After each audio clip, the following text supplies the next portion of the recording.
everybody, and welcome to the Paranormal Portal. I'm your host, Brent Thomas. Thank you so much for joining us today. We've got an epic show ahead, but just remember, if any of you have experiences you'd like to share, I'd love to hear from you. You can either email me at paranormalportalradio@gmail.com or head over to paranormalportal.net and scroll down and find the button that says Interview Me, and that'll allow you to look at a calendar of possible times and dates and find a date that works for you. Love to hear your stories, so definitely get in touch with me.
Hey everybody, welcome to the Paranormal Portal podcast. I'm your host, Brent Thomas, and this is the Paranormal Portal. So welcome all of you guys. To anybody that's new out there, thank you for giving the show a shot. Thank you for all of you guys who continue to come in and listen and download the shows. Thank you to those of you who take the time to leave reviews. If you love the show, please leave a review. And if you don't love the show, never mind. So, I have welcoming Miss Patti Troy to the show, and we're going to get into her incredible experiences dealing with a lot of the paranormal, supernatural stuff. And I hope you're ready for an adventure, folks, because it's going to be a good one. So buckle up. We're going in. Hey, Patti, welcome to the show. Thank you for coming on today. Well, thank you so much. I'm looking forward to it. Long-time listener. Oh, cool. Thank you. Well, I appreciate first of all, I appreciate that you've been around for so long and been supportive of the show. So thank you. And thank you for coming on the show to share your own stories. I know it's a big ask for some people to get them to talk. And I'm just really thrilled when people choose to do that. But I got to ask you, Patti, where did this start for you? How did you become involved in or aware of all this strangeness in the world? I had my first experience when I was pretty young, about four and a half, and I've been interested scared. This is more that word. Sure. I was terrified for quite a few of my younger years, tried to explain things away, and then I went through sort of a haunting a couple of years ago. Mm-hmm. And then I realized too, it's just like this stuff really does happen. Yeah. I'm not crazy. Maybe I am crazy, but this did happen. Yeah. And I was kind of blown away how much happened, and just things that I just didn't think I would see. So I've been looking past or through my life, I guess, and just filtering, it's like a midlife. I don't know what it is, looking through, trying to, I think I've figured some things out, but. Oh, cool. Yeah, but I just don't explain it away anymore and just say it didn't happen. Yeah. So can you kind of take us through what are the earliest encounters that you remember, these earliest experiences? The earliest one is my scariest one. Oh dear. Okay. I live in Edmonton, Alberta. And the house that this happened at when I was about 4.5, I figure. Because I know we moved not long after this happened. And I know I turned 5 in the new house and started kindergarten and everything at the end of that year. It was 1978.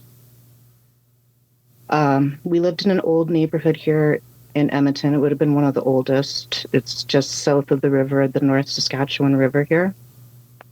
And, I don't even know where to start. Like, I know I was terrified of this house. I was always scared, and we had lived in a house before that. I didn't remember it, but I remember begging my parents to move from this house because it was haunted. Oh, wow. So all I can explain is I seen this monster type of thing 3 times. And I don't know if it was 3 times in one night. I always thought it was different nights. Okay. Maybe it was the same night. I don't know. But the first image of this thing is I woke up, and I guess above my head, I looked up, and there was this thing that I could just see the head and the shoulders. And the closest thing I can describe is you would think like a gray, right? Like the big black eyes. I remember a little bit of white eyes. Oh. I just saw that standing above me, and I think I put the blanket over my head, and maybe I fell asleep. I don't know. That's all I remember. Mm-hmm. The next, well, I don't even know if what's first and what was second, but I opened my eyes again, or if this was another night. Across from my bed was this dresser, and I think I was hearing noise. I think it was fingernails on the hardwood floor. Oh, yikes. I opened my eyes, and there was this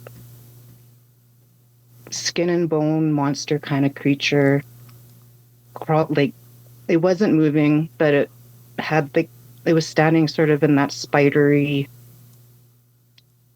crawly thing. It was brown. I just saw a quick glimpse of it. I put the blanket over my head again, I think. So when you say it was spidery, was it a pose it was in, like a spider kind of pose, or they have multiple legs, or what did you notice? Just the way its arms and its legs were out. Oh. I've seen something the last couple of years that describes it, but okay.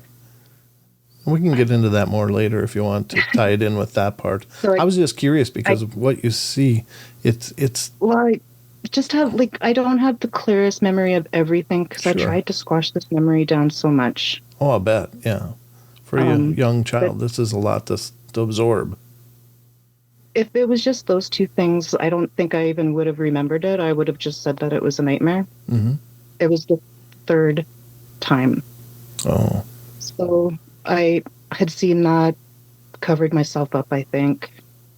I don't think I did a really good job describing it to you, but I had the hardest time describing something that I had never seen. And I was trying to tell people about it later, and I wouldn't see anything really similar to it for 30 years. Oh, yeah. Wow. So I woke up again, and I shared a room with my sister as well. So she would have been in the corner. I didn't even see her in her crib. I woke up, and I know I was thinking something like, is it back? Something like that. And I sort of popped up. I could see the light coming through the door from the hallway. And I was in a single bed on the left side of the room. Am I doing a bad time? Am I describing it? No, you're doing fine. You're doing fine. Just go ahead. I think it's, it's hard to relive a trauma, especially traumas when we're young are exceptionally hard to reprocess because you can't help but go back into that emotional state. So please take all the time to, do whatever you got to do, and share whatever you want to share. If it's something you really don't want to get into, that's fine too. Yeah, no, I share as much as I can remember. I don't want to put in any details that I don't remember. Okay. And when this happened to, I replayed this in my head for so many years. Then I had to sort of try to convince myself that it didn't happen. It was a nightmare. It was a night terror. Night sleep paralysis I learned about much later in life. Never heard of that. So I never had it unless that's what this was. But right. When you looked over the 3rd time, what did you see? Just basic shapes, what position, what was going on? I didn't totally sit up in my bed, but I just opened my eyes, sort of propped myself up on my elbow, I think, and the door, I could just see the light coming through. Mm-hmm.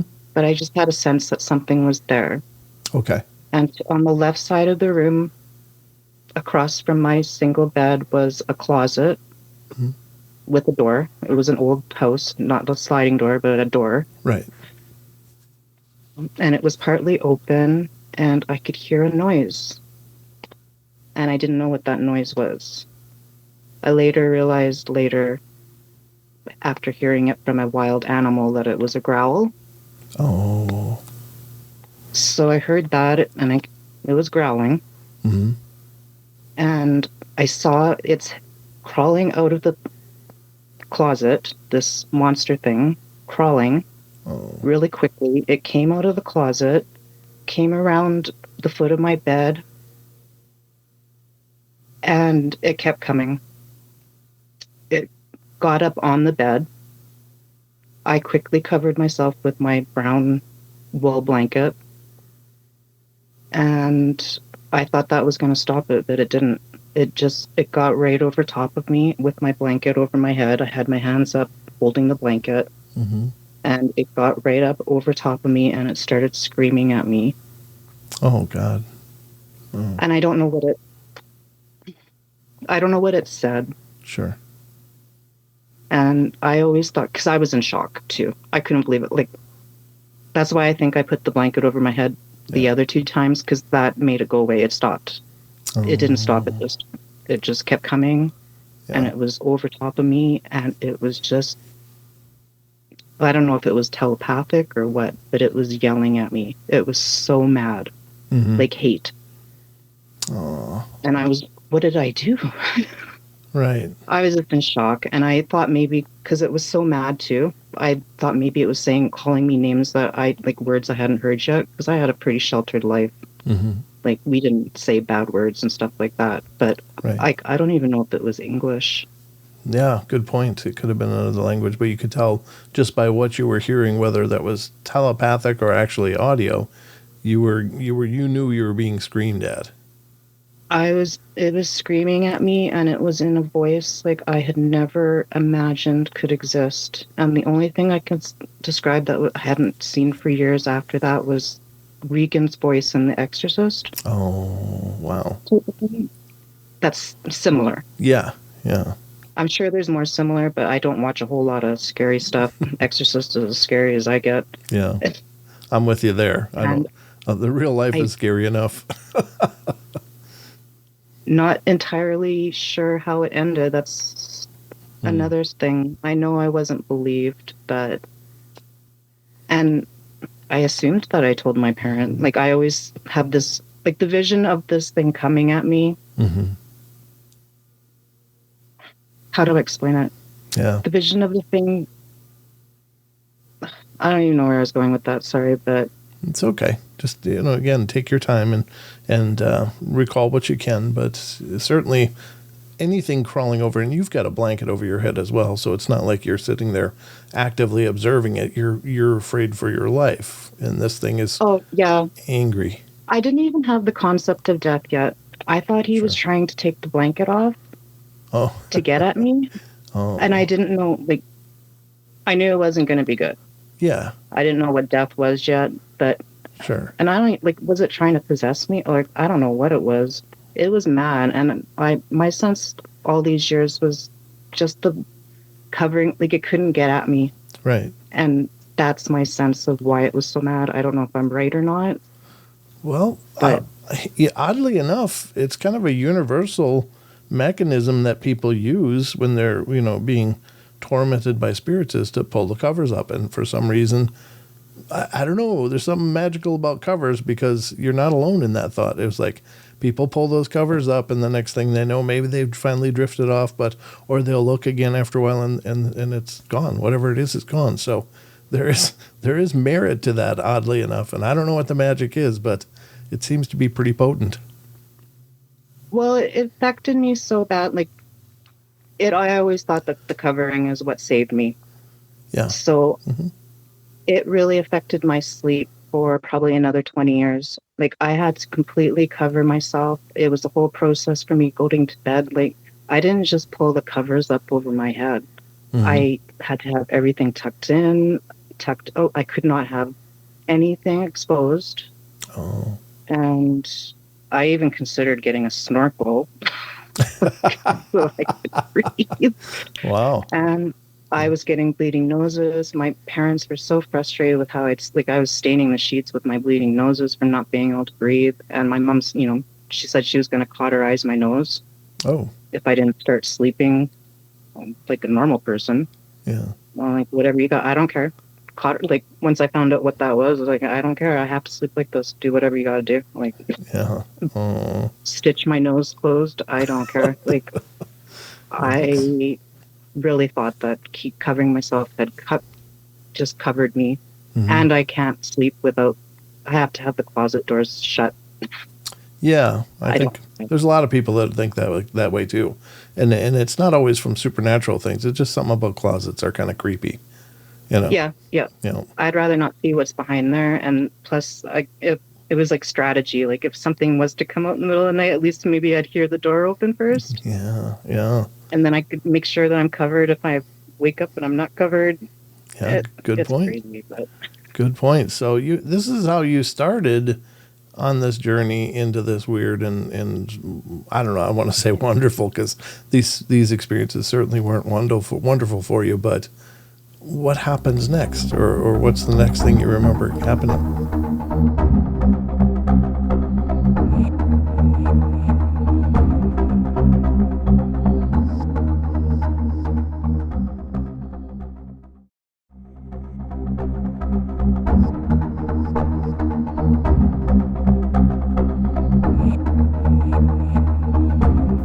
Well, in that house, what I remember, I thought this would be a night terror. Like, I tried to convince. I woke up and my sister was screaming in the crib one night, and there was a thunderstorm. Oh, okay. So I wake up and she's screaming. I'm looking at her, and there was a lightning strike and then a thunder strike. Like, it was right over top of us. Right. But when that happened, she was screaming. I saw the dresser in that bedroom lift up like a foot or two on its left side. Uh-huh. And I remember seeing a ball, like there was like a vending machine, one of those balls, and then it went to one side of the dresser, and when the dresser went back down again, it moved back. Oh. But I was screaming at this point too, so my sister's screaming, and I saw this, and I'm screaming. I don't know if that would be a sleep paralysis, but like nobody believed me. They didn't believe me. No, I mean, you were able to look around and you saw that this was happening. And was it a feeling where you couldn't move, like you were locked in place?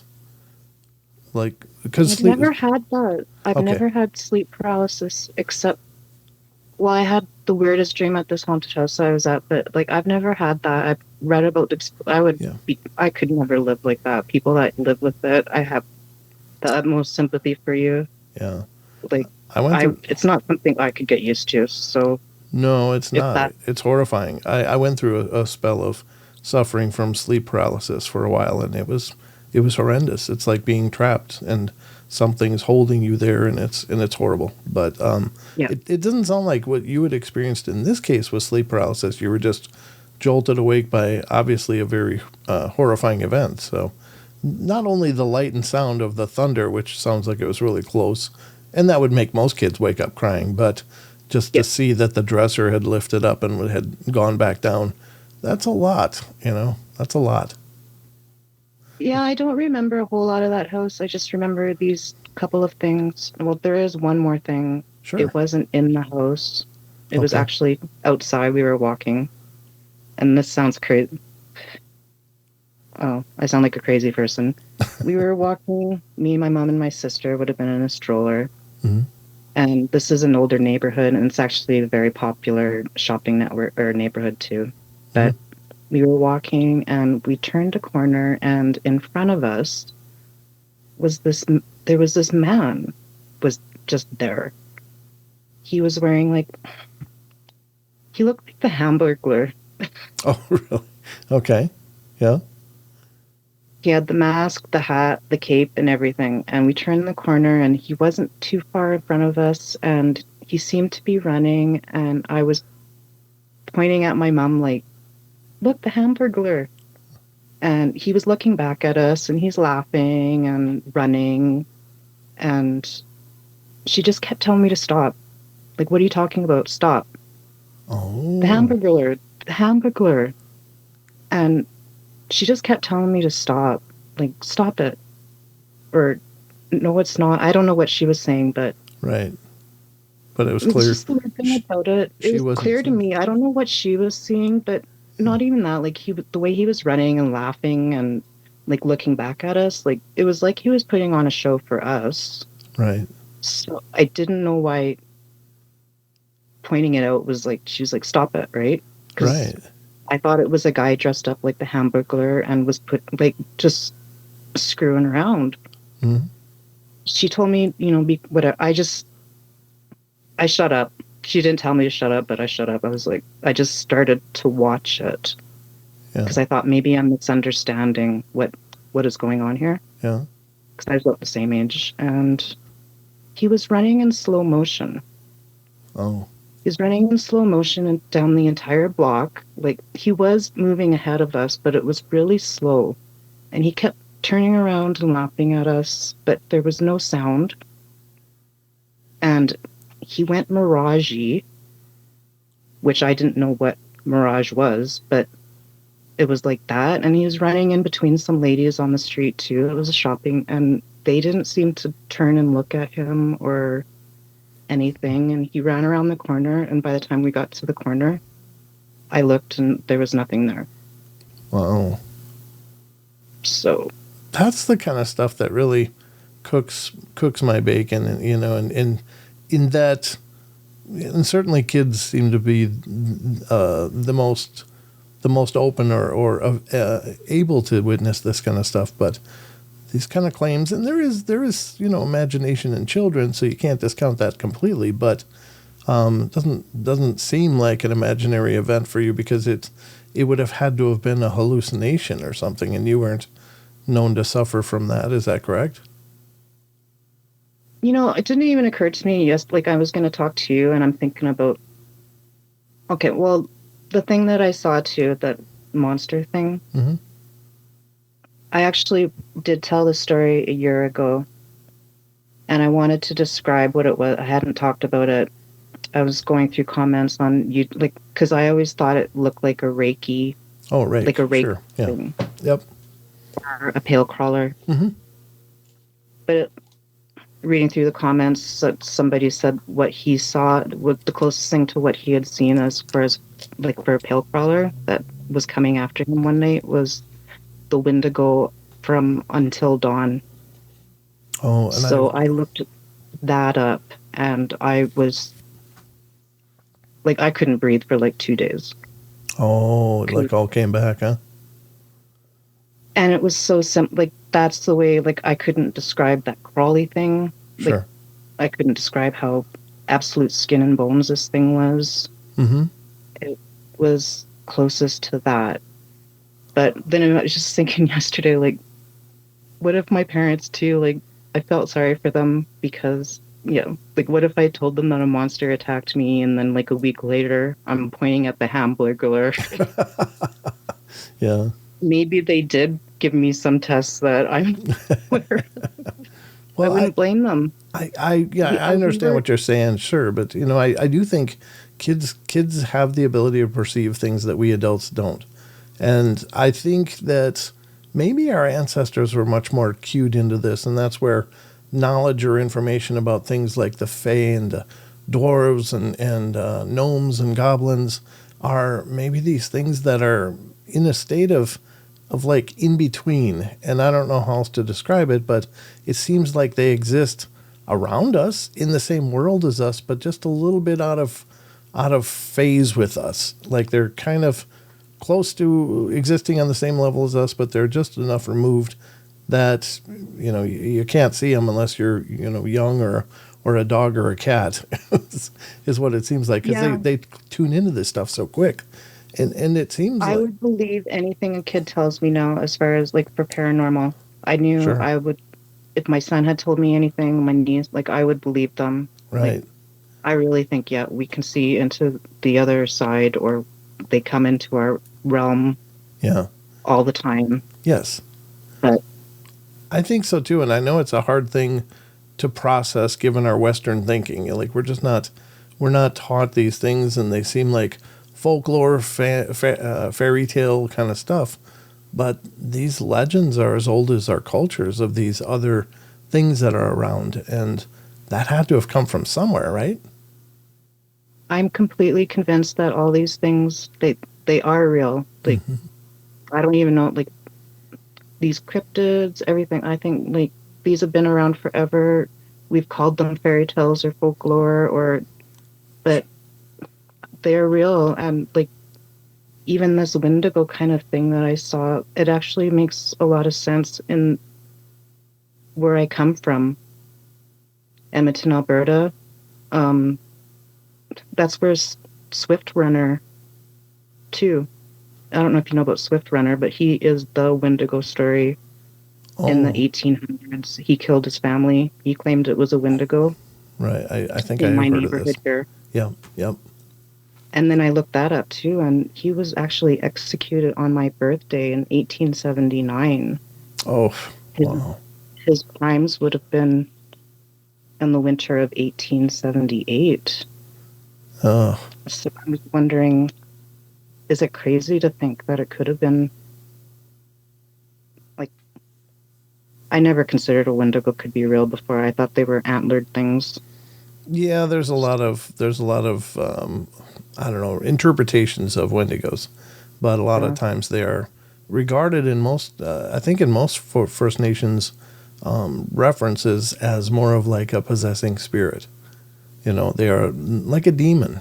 You know, in that term, like they will possess and take somebody over and drive them mad in this insatiable hunger that never ceases, and it's just so disgusting and such a perversion of life. But yeah, I can understand that, and again, there's also the interpretation of a Wendigo as this almost Bigfoot kind of thing, and then there's this emaciated, rotting deer kind of bipedal deer carcass thing that's depicted as a Wendigo too. So it's a lot of the ideas out there about it, but I think traditionally speaking, the possessing spirit one is the most commonly referred to in the First Nations.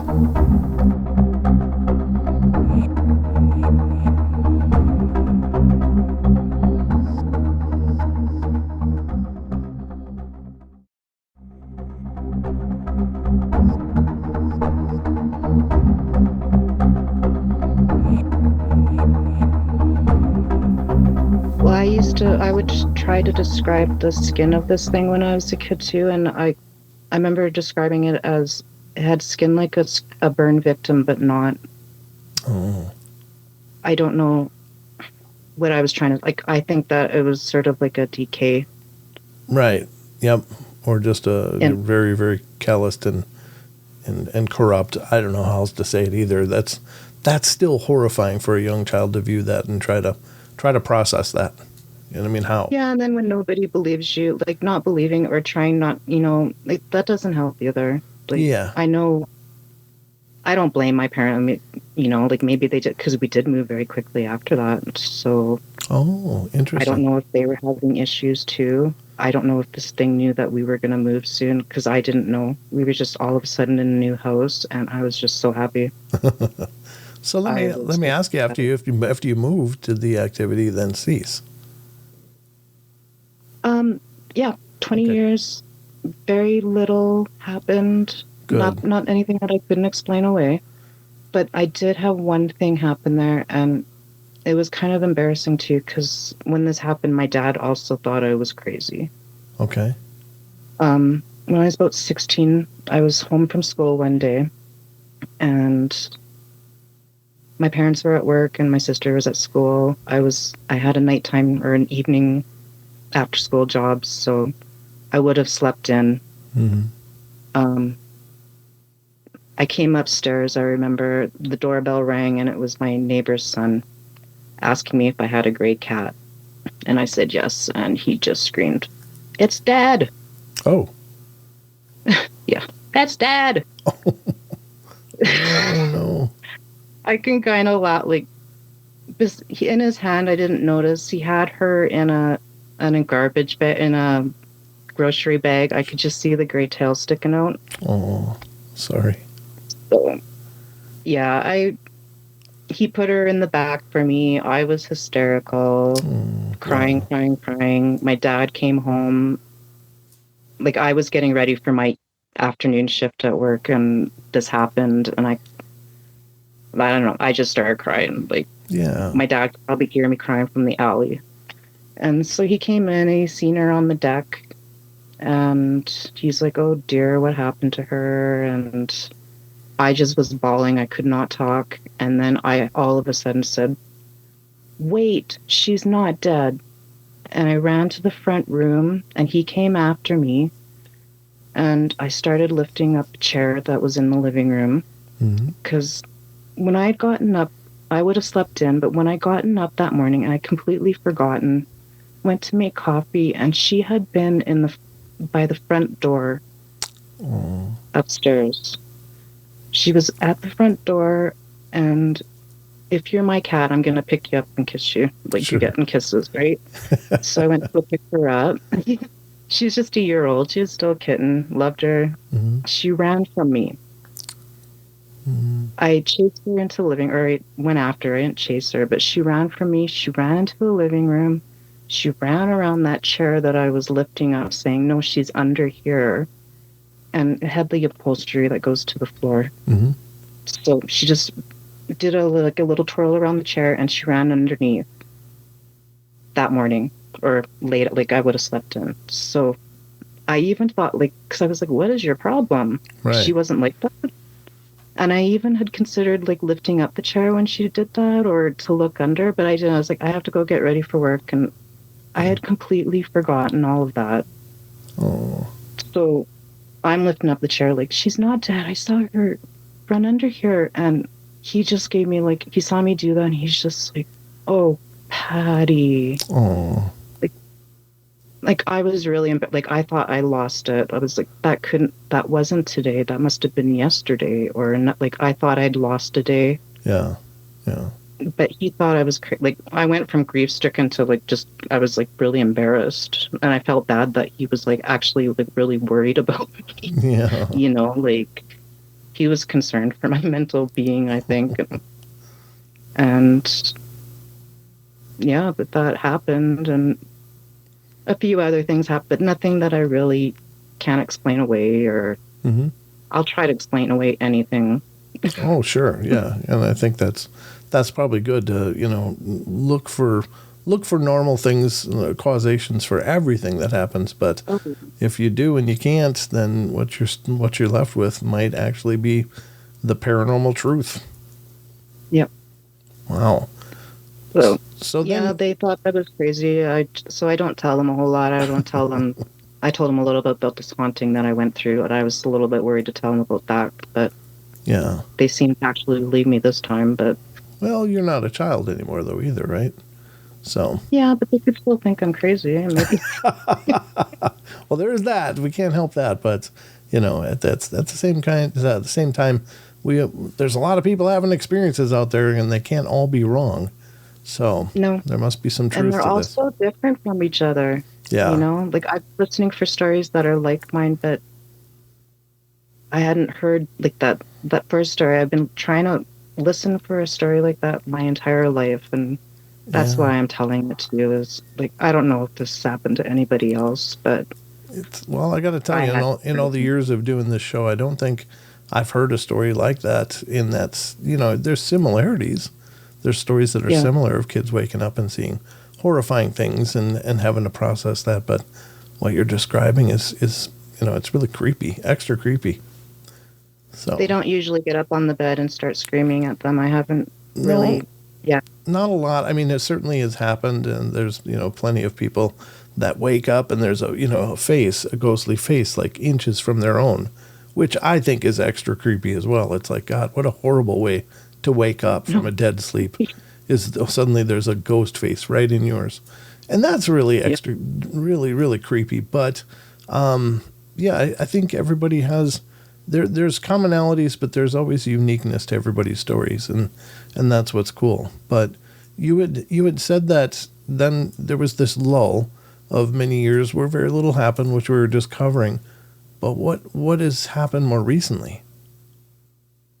Well, about 3 years ago today, actually, I moved in. I'm not at that house, but I'm still with my same roommate. But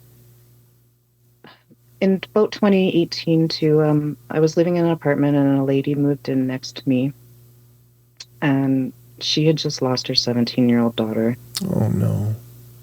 So I did become friends with her, and I babysat her cats, and I took in their senior dog a lot, and because she wasn't doing well. Yeah.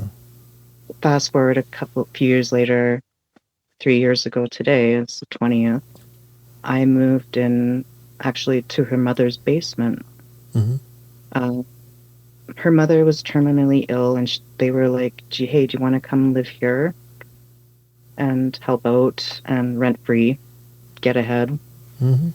And they had thought that she had just been diagnosed maybe a year to 18 months.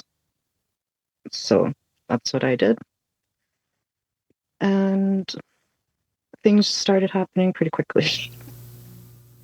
I wasn't anticipating any of it. I knew paranormal I followed it. I listened to people's stories. I didn't think anything else was going to happen to me. And I thought maybe things that had happened to me, I was crazy and just try to forget about it. But the first thing that was super creepy to me was a few days after I moved in. It was after Halloween, so maybe less than 2 weeks. I was in the bed downstairs with my cat, and he sleeps by my head, or he cuddles, and, I was petting him. And next thing I know, he was gone, and he had run to the base of the bed, and he was staring at something. And I looked, and he's staring straight at something, and then looking back at me, like his eyes were bulging out of his head. He was really scared of something, and he kept looking back. Like, he looked like his feet wanted to run, but he couldn't. And he's looking at me like, my interpretation of him looking at me was like, why aren't you running? Like, he was like, are you okay with this? Like, yeah. So he's staring at this, and I watched him follow it all around the bed. Like, right behind me was the wall. The head of the board was against the wall, but he had completely followed something around the entire bed and back again. So that was the first thing. I just kept the light on all night and had to work in the morning. A day or two later, he's watching something come down the stairs at 6 o'clock in the morning. I could see him like in the dark, but he's at the bottom of the stairs, and he's watching something, and it goes right past him, and I watch it go past him and towards me. A couple nights later, me and a caregiver were upstairs, and we could hear scratching on the wall of an office up there. That's how it started. We could always hear her mother's cane coming down the hallway after we put her to bed, whether it was in the morning or at night, the cane. And one time I was cleaning in the kitchen. I came home from work, cleaning in the kitchen, and to the right of me was the doorway to the hallway. And I saw a woman run past really quickly. Oh. And it was quick. And the reason we were there too 24/7 is we had to watch her all the time, because she would fall if she would try to walk alone. So one of the caregivers in particular, if she had to go to the bathroom or whatever, she would run. Like, run, because you couldn't let her know that she was alone for a couple minutes, because she would always try and get up by herself. So I thought it was just that for a second, and then I was like, no, I didn't hear anything. No, that's not her. Anyway, and if she had run at that speed, she would have ran right into a wall anyway. And I didn't see her go right for the bathroom. I didn't even look up. I saw it go by. I was like, I just saw something that wasn't supposed to see. I didn't even Didn't even look into it. It just like, I think there's a haunting here. Yeah. It sounds Funny like it. thing about it was it looked a lot. My friend, her daughter, she stayed there part-time too for caregiving. Mm-hmm. She wasn't there that day. She wasn't there 7 days a week. We had some caregivers and we had me. But the woman that ran by, it looked a lot like her, but shorter and wearing clothes that she often wore around the house, like a red coat, blue pants. It looked like her with her hair down.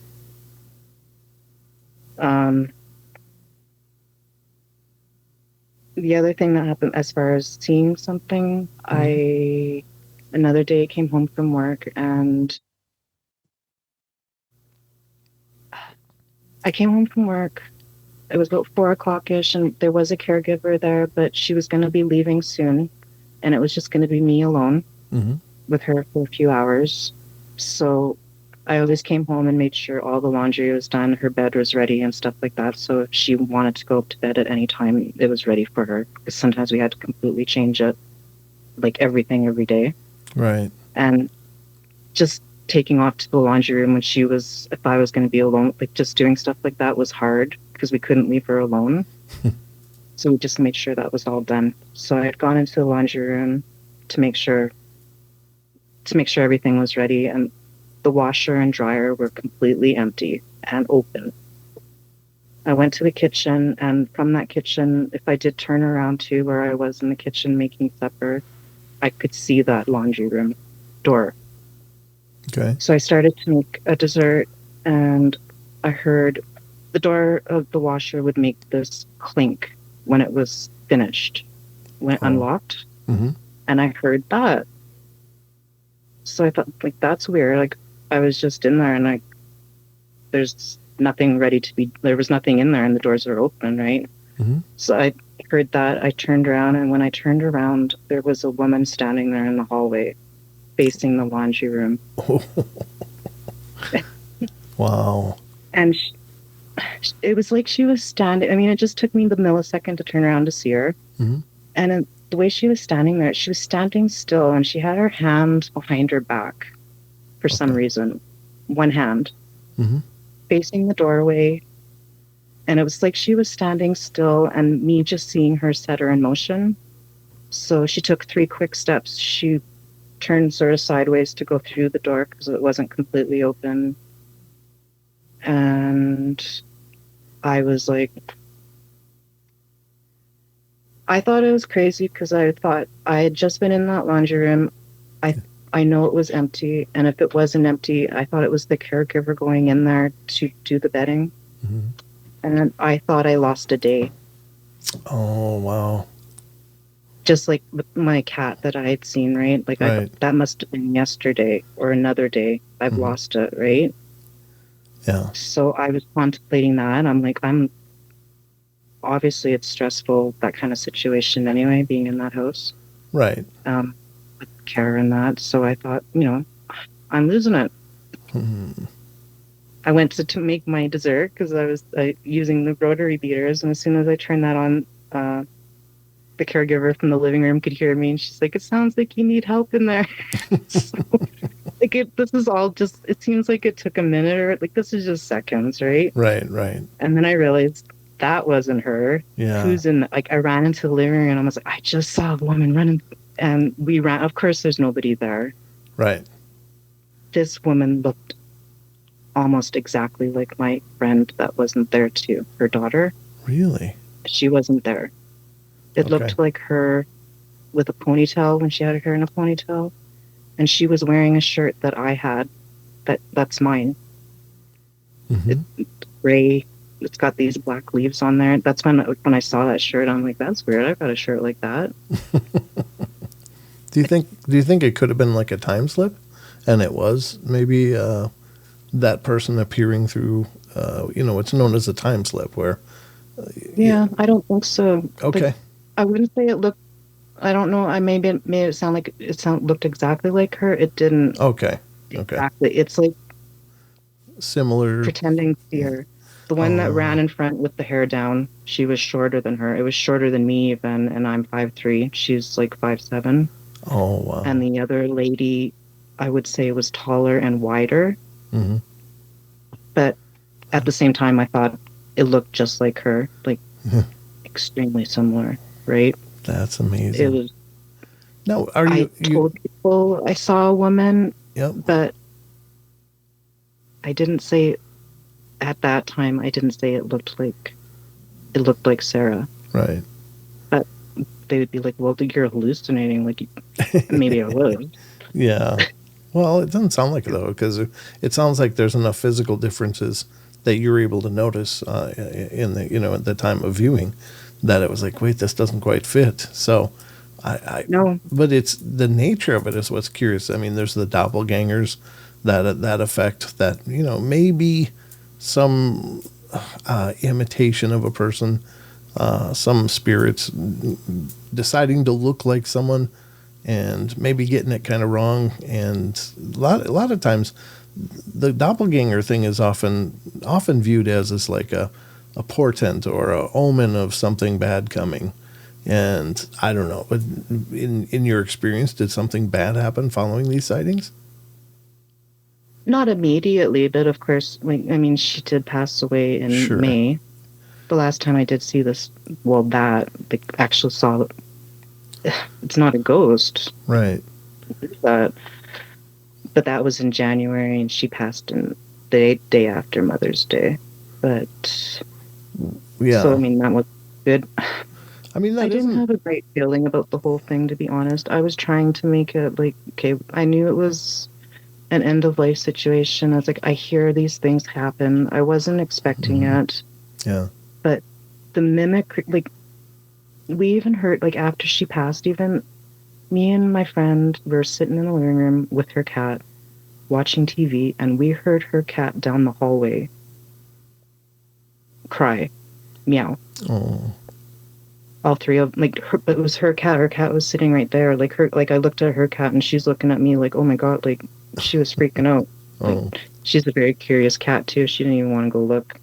And I was just about to say, I would hear things that my friend didn't, and I wouldn't even say anything. But I went to say, I swear I just heard your cat, and she said, I heard that too. Wow. It's probably the only thing that she heard. She didn't hear a lot, and she didn't see a lot. Because I would look at them, I'd hear a male coughing down the hallway when I was sitting watching TV with them a couple of times, and look at them, and they didn't hear it.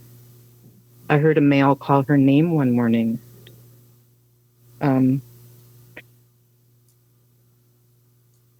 But here is where it got. There was a text.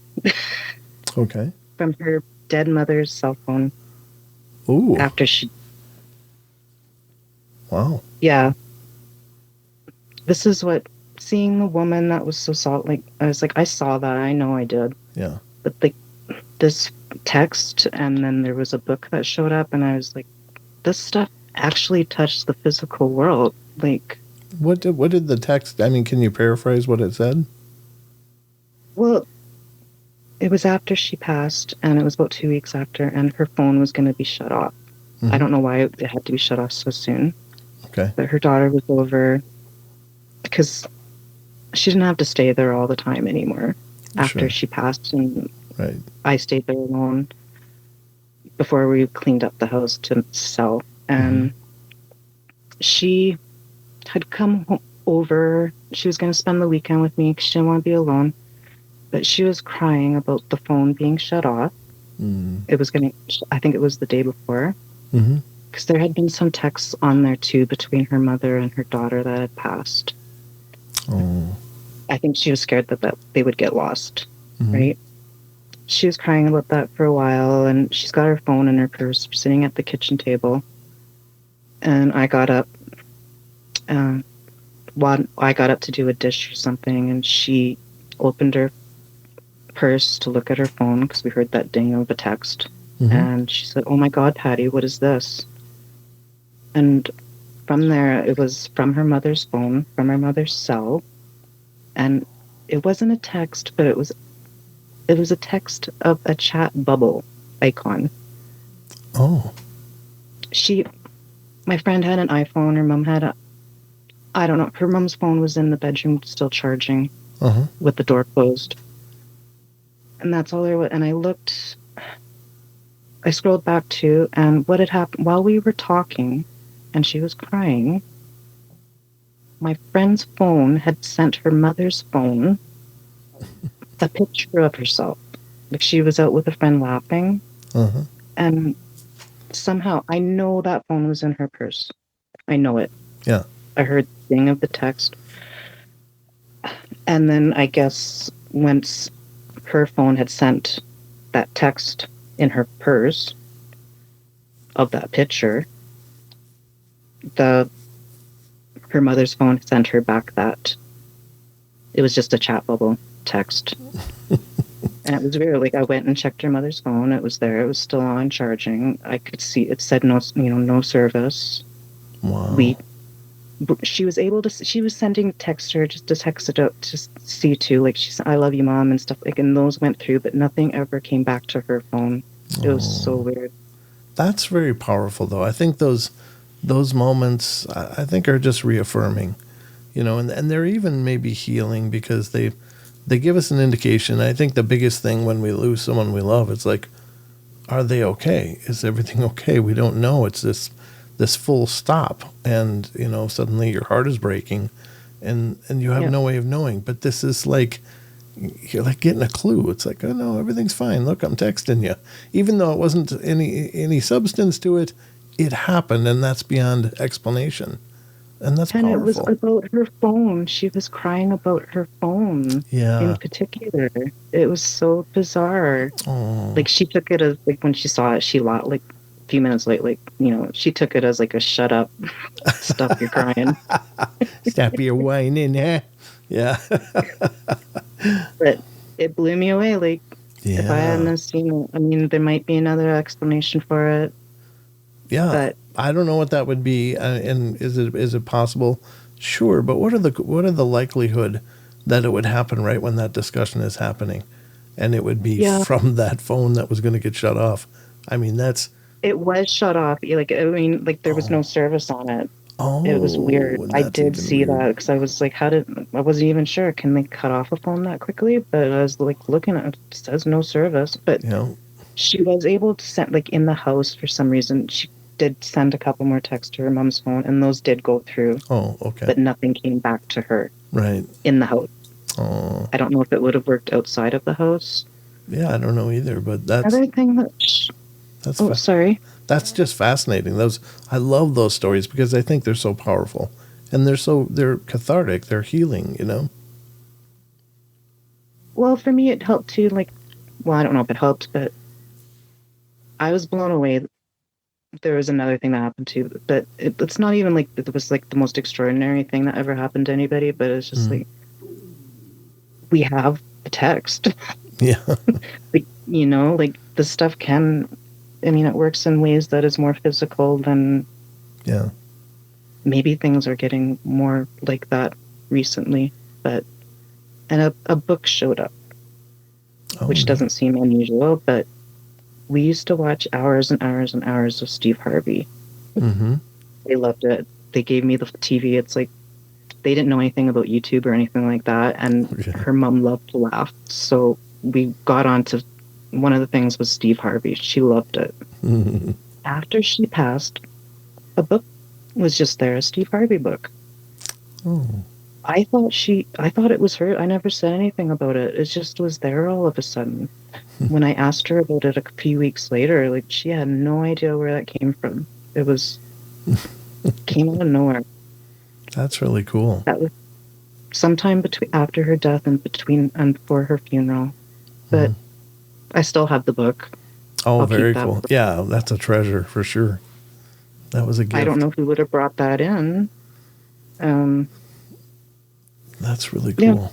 Yeah. I wonder if some of the activity in that location was just because, and I've covered thousands of stories throughout the course of the show, and a lot of times in hospice locations like nursing homes and hospice and the independent care thing where somebody's nearing the end of life, there does seem to be traffic that seems like spiritual traffic that picks up, and maybe it's the loved ones, ancestors, because you said that there was similarities between some of what you saw and people that you knew. Were they all family members or no? The woman that I saw the 2 times looked like my friend. It looked like her daughter. Okay. Well, I'll call her Sarah. Yeah. Right? Yep. It looked like her. She got excited. Like, what did she look like? I know she wanted me to. She was hoping it was her daughter. I'm sure of it, right? Yeah. And I even kept it quiet because I thought, I'll look through the old, because they had albums and albums of old photos. Yeah. I thought I had lots of time to kill in the evening. That's how I knew what every single book was there. And when that book showed up, I'll look through. I'm like, you look a lot, or she looked a lot like her grandma or somebody else. Like, and I couldn't find anything similar to the woman I saw except for her. Oh, but I just wonder if maybe that the gateway is starting to open, and there's familiar loved ones that are coming through to check in on her and maybe help during the transition. And I don't know, it's entirely speculative, but it doesn't sound like anything dark was going on there, really, right? The only thing that was, my cat was terrified of something a couple of times, and I didn't like that. I know people don't, if you don't have cats or dogs, you don't put much stock in that. Oh, yeah, I do. And actually, she had a cat and I have a cat. Mm-hmm. Her cat and my cat were seeing things constantly for these 7 months or whatever, chasing things walking right past them, things getting up into their face.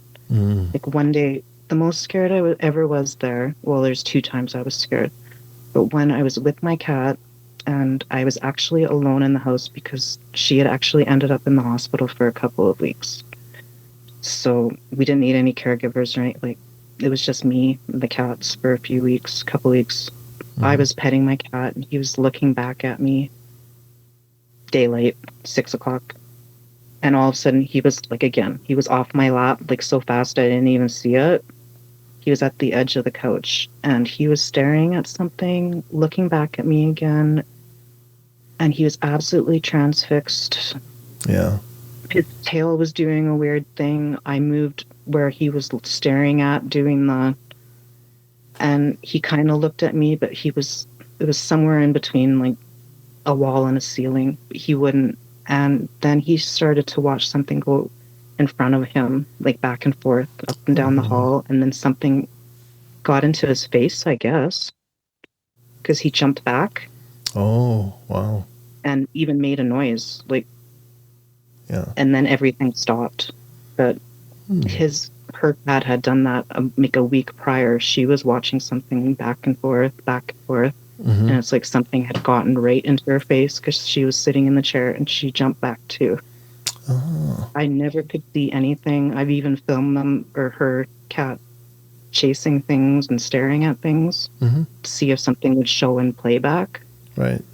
But nothing. And they haven't done that since. It's been 2 years. We're still together. The cats are never. Wow. They're not doing things that aren't there. They're not chasing things.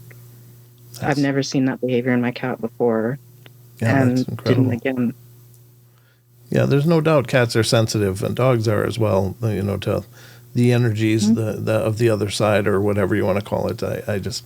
I've seen my cats. This house that I'm in has activity from time to time, and I can see it in my cat. It's like suddenly he's watching something. It's the dead of winter. There's no bugs, or anything like that, but he's watching something. It's like, oh. It's my ghost radar. It's my detector. Yeah. It wasn't so much that he was seeing things. It was how scared he was. Yeah. A couple of times that really, like, I wanted to grab him that time. Like, I debated picking him up and running out. Like, I was scared, and I couldn't even see anything. Well, so I didn't appreciate that. And there is one dream, but can I tell you a dream? Sure. I'm not much into dreams. It was at the same time I was alone in the house. And she had gone to the hospital, so every day we didn't know if she'd come back, maybe in the morning, maybe in the evening. Like, every day was like that. she was going to come home any time. So Yeah. gotten up in the morning. She wasn't coming home, so I thought it was 9 o'clock in the morning. 9 on the dot. I'm really tired for some reason. I'll lay down, and I must have fallen asleep immediately. Mm-hmm. So I wake up, or I open my eyes, and the comforter was over top of me, which isn't unusual for me because I'm a 50-year-old woman now, and I still sleep under the covers. But Sure. I was trapped. This is like a sleep paralysis. If this is what it is, I'd like your opinion because I've never had anything, a dream like this.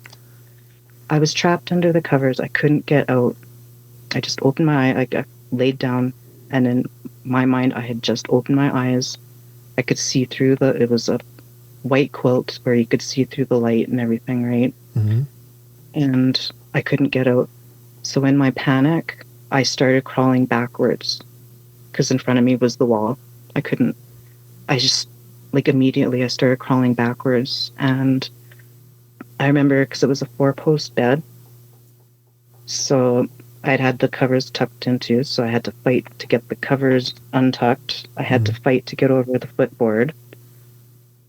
And this was all so real to me. I was on my hands and knees after fighting to get out of the bed. And to the left of me it was a 4-post bed, but one of the posts didn't go in anymore, so it was always on the floor. Oh, okay. Everything in the bedroom was exactly, I think I had a pair of underwear that was still exactly in the same spot. Mm-hmm. So I looked behind me to my right because I was like, what kept me, why was I trapped in bed? I turn around and there's this blue hazy figure behind me, about 4 feet. Mm-hmm. And I just felt terror. I picked up that post that was right beside me. I was still on my hands and knees. Mm-hmm. I didn't know what to do. I picked up that post and I threw it, and it went right through her or him. Yeah. So I was like, oh my God, what am I going to do? I'm terrified. Right when I thought that, a voice said, open your eyes, you're asleep. Oh, okay. So I don't know if that's a typical sleep paralysis thing, because I know the voice said that. Yeah. I opened my eyes immediately, and at the same time I was thinking, no, don't do it, it's a trick. But I woke up. The covers weren't over my head. It had only been 5 minutes. It was like 9:05, 9:06. So okay, like, I don't know, what is that? Well, sleep paralysis generally is when you're able to, like, open your eyes, but you're frozen. Your body doesn't work. It's like you can't move a thing. So it feels like you're dead, but you're conscious. You may be able to look around with your eyes, but every mechanical part of your body is just offline. And there is I think very much that there is a spiritual component to that. I think that there is a medical kind of sleep paralysis, which is explained by the chemicals that our body releases when we're asleep. It releases those chemicals to kind of disengage the mind and the body. Because if you're having a dream of running and jumping, you don't run out your window and jump out the balcony of your house or something. So it keeps you in bed. And sometimes people, their conscious mind engages before the body is really clear of those chemicals, and so they get in this stuck state. However, and I do believe that happens, but I don't think that explains all of them, because so many people have had apparitions or presences they could feel that were attached to that. And I do think there's a spiritual component or a version of that where these spirits can trap people into that state where you can't quite get to the conscious, I'm awake and up and moving, but your mind can, and you can see, and oftentimes, you'll try to do anything, and I've suffered from this. So I'm very intimately familiar with sleep paralysis because I've been through it a bunch, but it's horrifying because it's like you're being trapped and you can't do anything, but something's there and it's doing something, but you can't do anything, and it's just mortifying. So what you're describing almost sounds like, I don't know, maybe an astral thing. It sounds very lucid, like you were able to move, you were able to crawl and stuff in your dream state, but you still weren't able to get out. So it almost sounds like a torment of sorts, like something was tormenting you, and as a form of spiritual attack. But Maybe. Yeah. but it doesn't sound like paralysis because you were able to move even in your dream.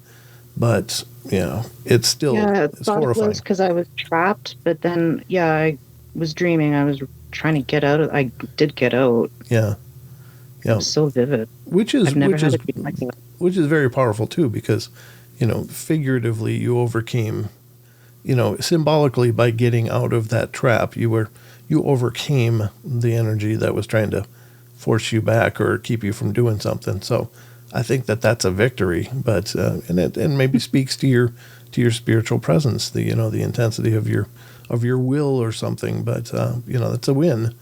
If you couldn't move and it had had gone further, then that would be even more horrifying. But it sounds like you won, for what it's worth.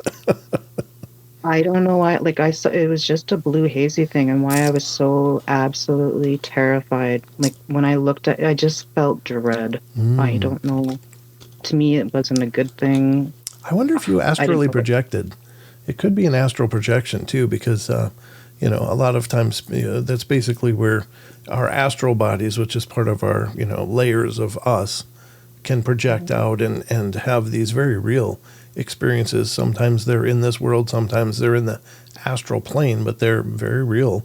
But there's also warnings of things in the astral plane that will try to keep you stuck there and not let you get back to your body. So sleep paralysis, like even the 1978 thing, like if they wanted to call that sleep, like I do find that interesting that I would see that kind of a thing too, like in 1978. When you're probably my age too, like I'm 51, but I'm a little older than you, but yeah. Well, I was watching Mr. Rogers and Wonderful World of Disney. I don't know. Yeah, like even if sleep paralysis, and like, it is fascinating. I do think there's something paranormal about it. Yeah, I do too. The Hat Man, and they can explain it with science if they want, but I don't think so. Like, why aren't they seeing tigers, bears? Yeah, they're seeing the Hat Man, like seeing things that rakes, right? Doesn't make sense to me. Yeah, but yeah, that's one good way of a good question is that there's certain phenomena that seem to include similar archetypes. Like for sleep paralysis, a real common one is to see this old crone, and she'll crawl up on and trap you and just like, I don't know if she's sucking out the life force or what. There's lots of theories about what's going on, but it's like they're feeding on the people that are stuck, and it's absolutely horrifying. And that's one of those situations where people wake up and there's a face next to theirs, and this old decrepit face is like, right by their face. And I can't think of a worse way to wake up.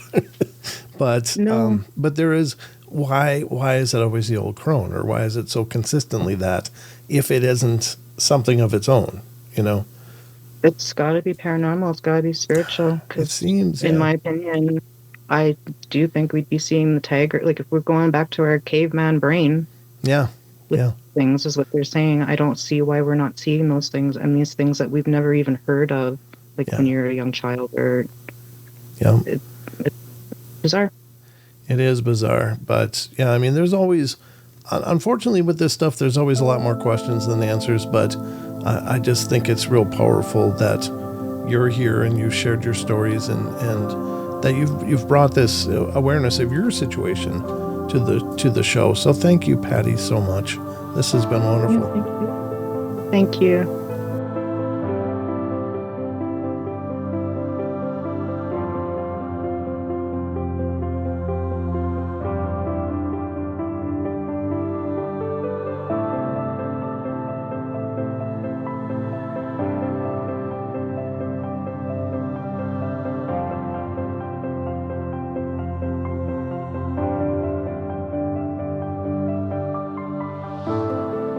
All right, everybody, that's going to wrap it up for us today. So hope you guys enjoyed the show, and thank you again so much for all your love and support. And remember, if you want to follow the Paranormal Portal, probably the easiest way is to head over to paranormalportal.net.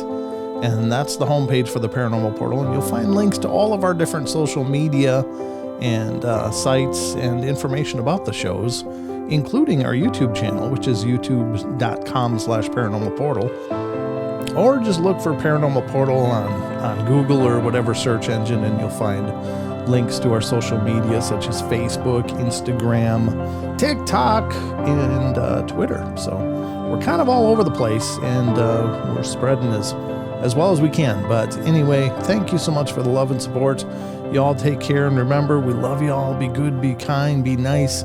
Take care of each other, help each other out, find the magic in every day, and remember to laugh as much as you can. Until next time.